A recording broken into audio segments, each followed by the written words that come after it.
This is a movie review. It's the 1961 movie Breakfast at Tiffany's. It was directed by Blake Edwards. It was from a novel by Truman Capote, which was adapted for the screen by George Axelrod. A brief note about the awards for this movie. The music was by Henry Mancini, and this was responsible for winning the Best Music Original Song, Johnny Mercer's rendition of Moon River, and also for Best Music Score, Henry Mancini won.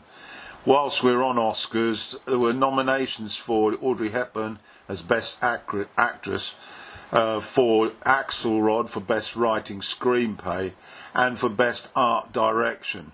And at the Golden Globes, the movie was nominated for Best Motion Picture in Comedy, and Hepburn again was nominated for Best Actress. Then so to the cast, and Audrey Hepburn plays Holly Golightly. George Peppard plays Paul Varchek. Patricia Neal is Tui Valencen, and Buddy Ebsen from Beverly Hillbillies fame as Doc Golightly, Holly's ex-husband. And Martin Balsam played O.J. Berman. And there was a rather sort of strange supporting role for Mickey Rooney, who played the Japanese landlord in the apartment block where Holly and Paul lived. His character was Mr. Yanni Oshi. So what have we got here? Well, basically it was a sort of romantic comedy with both individuals, the two lead roles, Holly and Paul, having rather questionable morals, and the characters were both flawed. Hepburn, though, was kooky and almost intoxicating, very likeable, and easy to get sympathy from the audience. It opened to a rendition of Moon River, and a delectable hot Hepburn emerges from a taxi early in the morning as dawn has broke in New York City. And then we meet Holly, and we quickly find out that she visits the local penitentiary to visit a top-ranking mafia guy just to cheer him up, and gets some remuneration, $100. So this gives you some insight as to what type of woman she is. She likes to play the field.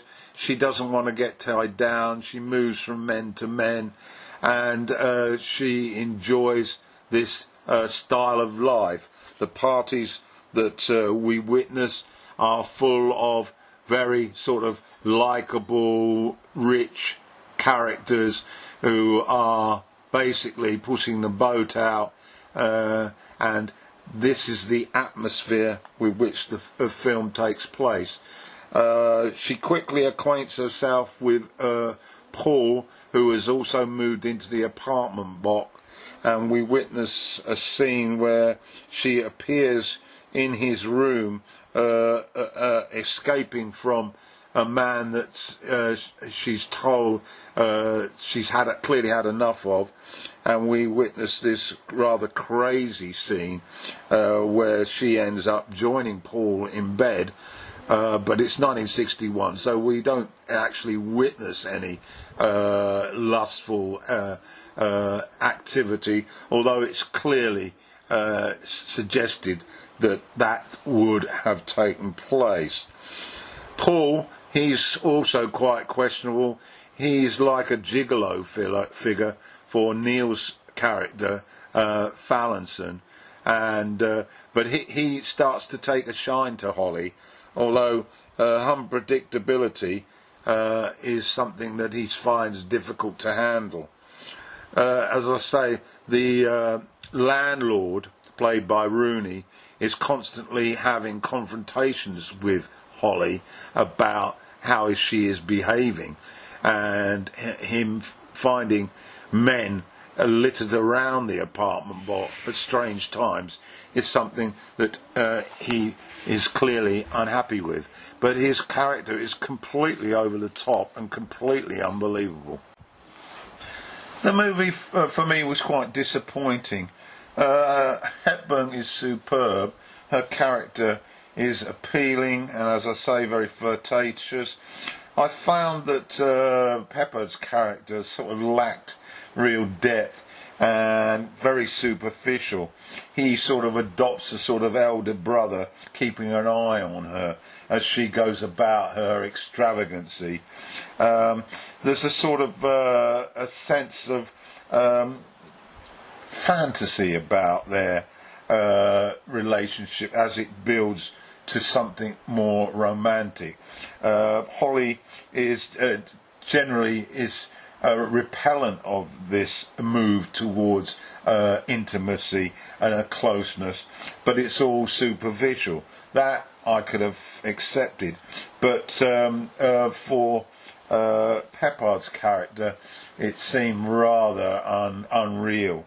There is a sort of curious plot development when Ibsen appears as the ex-husband who wants to reconnect with his wife, but really it was an unnecessary sidetrack.